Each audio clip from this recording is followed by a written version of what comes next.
For over a decade, one thing remained unquestionable in American politics. The Republican Party belonged to Donald Trump. Every senator feared his endorsement power. Every challenger withered under his social media attacks. Every potential rebel calculated the odds and backed down. That era may be ending. In the past 8 weeks, Republicans have blocked Trump's redistricting push in Indiana, defied him on Venezuela war powers, condemned his Justice Department for investigating the Federal Reserve Chairman, and openly questioned whether his foreign policy serves American interests. The cracks are appearing faster than the White House can contain them. The numbers tell a story that would have been unthinkable 2 years ago. In Indiana, 21 Republican state senators joined Democrats to defeat Trump's redistricting plan. In the United States Senate, 5 Republicans broke ranks to advance a war powers resolution that would have restricted Trump's military authority in Venezuela. A Republican senator from North Carolina has vowed to block every single Federal Reserve nominee until the administration drops its investigation of Jerome Powell. These are not fringe moderates. These are conservatives who voted for Trump 3 times, and they are saying no. To understand why this matters, you need to understand how absolute Trump's grip on the party has been. After his first impeachment, only 1 Republican senator voted to convict. After his second impeachment, 7 voted to convict, but most quickly walked back their criticism and sought reconciliation. Throughout his second term, congressional Republicans have moved in near total lockstep with the White House. They confirmed his nominees, they defended his executive orders, they attacked his critics. The pattern was so consistent that political analysts began treating Republican independence as a relic of a previous era. That assumption is now being tested. The first major crack appeared in Indiana. Trump had made mid-decade redistricting a personal priority. He wanted Republican-controlled states to redraw their congressional maps before the 2026 midterms, squeezing out additional seats that could protect the party's razor-thin House majority. Texas complied. Missouri complied. North Carolina complied. But when the pressure campaign reached Indiana, something unexpected happened. Republican state senators started receiving calls from constituents who opposed the plan. They started hearing from local officials who questioned whether federal pressure should override state decisions. And they started asking themselves a question that had become almost taboo in Republican politics. What do we actually believe? The vote came on December 11th. Vice President Vance had visited Indiana twice to lobby reluctant senators. Trump had threatened primary challenges against anyone who voted no. Donald Trump Jr. promised to personally campaign against defectors. Governor Mike Braun warned of political consequences. Heritage Action went so far as to suggest federal funding could be stripped from the state if lawmakers rejected the map. The pressure was overwhelming, coordinated, and relentless. It failed. The final vote was 31-19 against redistricting. 21 Republicans joined all 10 Democrats in opposition. Not even a majority of the Republican caucus supported Trump's position. Indiana became the first Republican-led state to vote down the president's redistricting push. The reasons offered by Republican senators were revealing. Senator Spencer Deery said his opposition was driven by conservative principles, not in contrast to them. He declared that as long as he had breath, he would resist a federal government that attempts to bully, direct, and control his state. Senator Greg Good criticized what he called over-the-top pressure from inside and outside the state. Senator Mike Bohacek, whose daughter has Down syndrome, said he was offended by Trump's use of a slur for people with disabilities in a social media post. The objections were not ideological in the traditional sense. They were personal, constitutional, and rooted in a belief that loyalty has limits. Trump responded exactly as expected. He named Senate President pro tempore Roderick Bray and promised to support anyone who runs against him. He called the decision a tremendous disservice. His advisors announced primary challenges would be launched immediately against every senator who voted no. But the threats seemed to land differently this time. Bray announced that under Indiana Senate rules, the chamber cannot take up redistricting again during its 2026 session. The matter was closed. The Indiana rebellion would have been significant on its own. What made it more alarming for the White House was the timing. Within weeks, a second front opened. On January 3rd, Trump ordered Operation Absolute Resolve, a military operation that captured Venezuelan President Nicolas Maduro and brought him to the United States for prosecution on drug trafficking charges. The operation was tactically impressive. It was also legally unprecedented. No American president had ever ordered the capture and extradition of a sitting foreign leader through military force. Trump declared that the United States would run Venezuela until further notice. He suggested American troops might be needed on the ground. He refused to rule out similar operations in Cuba, Colombia, and Greenland. The Senate responded with a war powers resolution. Led by Democratic Senator Tim Kaine, the measure would have required Trump to obtain congressional authorization before committing American forces to military operations in Venezuela. Everyone expected it to fail along party lines. It did not. 5 Republican senators voted to advance the resolution: Susan Collins of Maine, Lisa Murkowski of Alaska, Rand Paul of Kentucky, Josh Hawley of Missouri, Todd Young of Indiana. The vote was 52 to 47. For the first time in Trump's second term, a bipartisan majority had moved to restrict his military authority. Trump exploded. On Truth Social, he wrote that the 5 Republicans should never be elected to office again. He accused them of attempting to take away our powers to fight and defend the United States. He called their votes an act of stupidity and named each senator individually. The public attacks were designed to force reversals, and partially they worked. After intensive lobbying from Secretary of State Marco Rubio and Vice President Vance, Hawley and Young changed their positions before the final vote. They cited assurances that no American troops were currently on the ground in Venezuela. The resolution ultimately failed when Vance cast the tie-breaking vote to kill it through a procedural maneuver, but the damage was done. The initial vote had demonstrated that Trump's authority over his party was not absolute. 5 Republicans had been willing to cross him on a matter of war and peace. 3 of them, Collins, Murkowski, and Paul, held firm through the final vote. And in the House, the same resolution failed by a tie of 215 to 215. 2 Republicans, Thomas Massie of Kentucky and Don Bacon of Nebraska, voted with Democrats.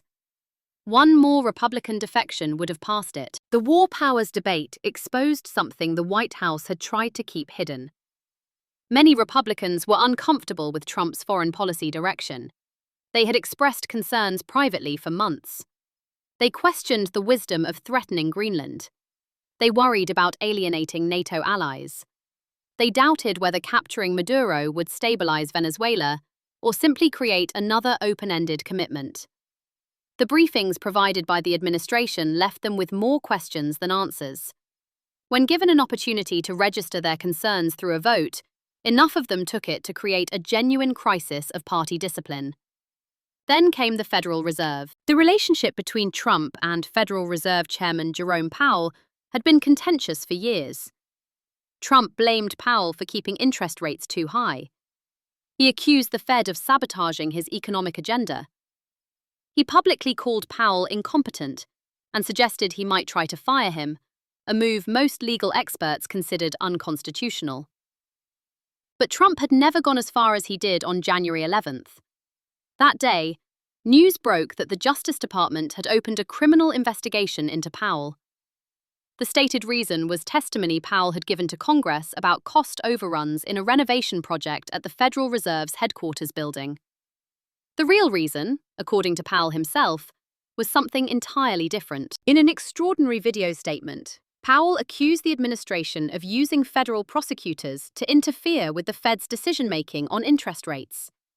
He said the threat of criminal charges was a consequence of the Federal Reserve setting rates based on economic evidence rather than following the preferences of the president. He called the investigation an attempt to undermine monetary policy through intimidation.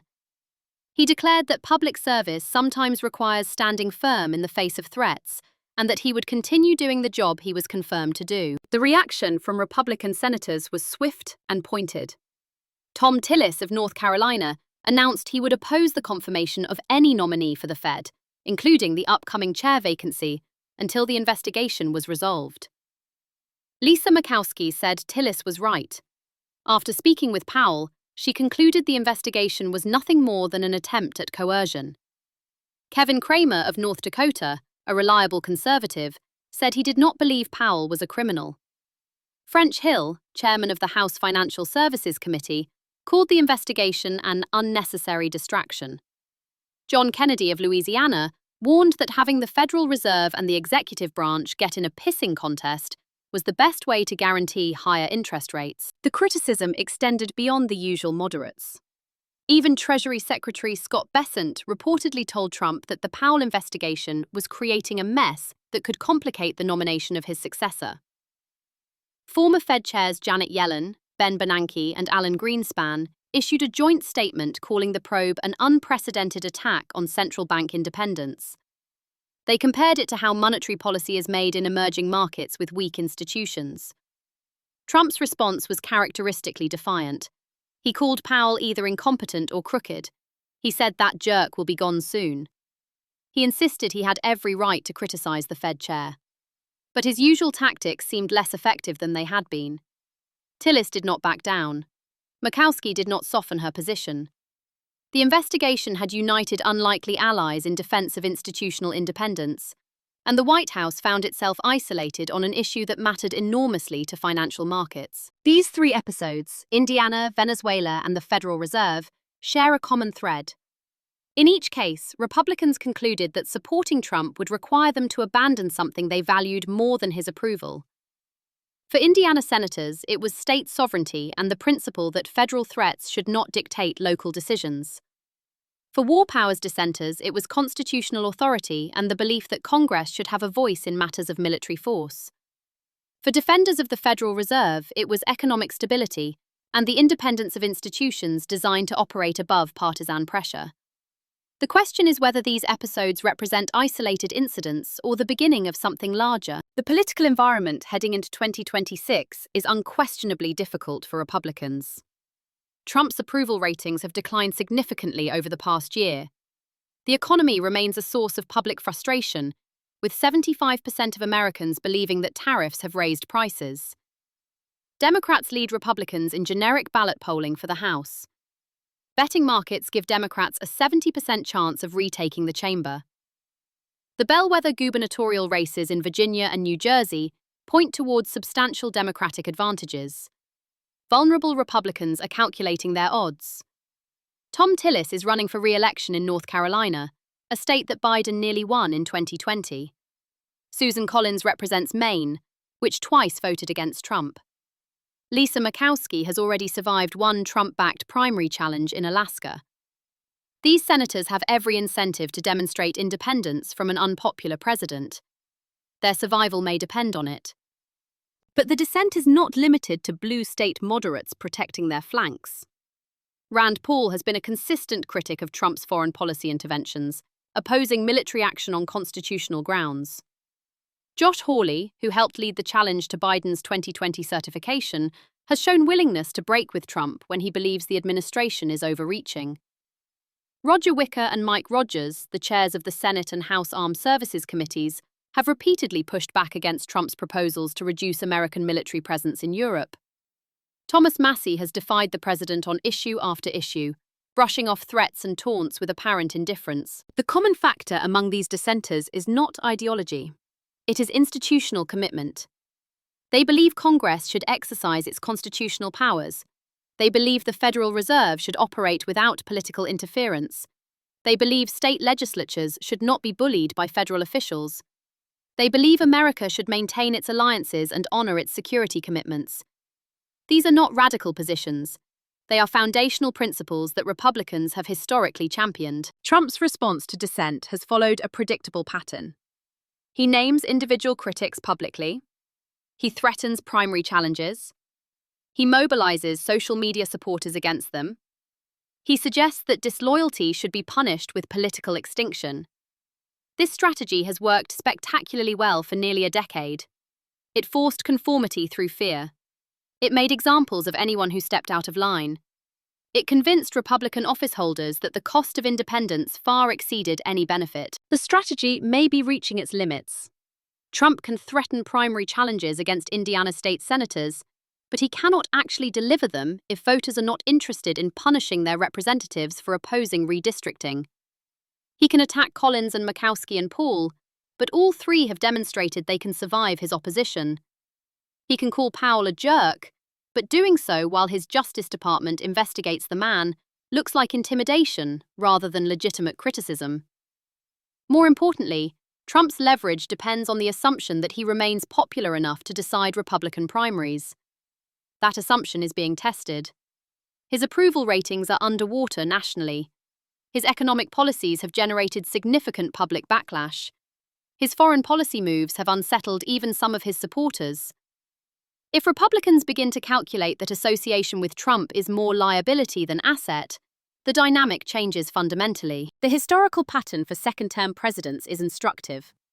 Almost every president loses significant support from his party in Congress during his final years in office. George W. Bush saw Republicans abandon him on immigration and Social Security reform. Barack Obama faced Democratic defections on trade and criminal justice.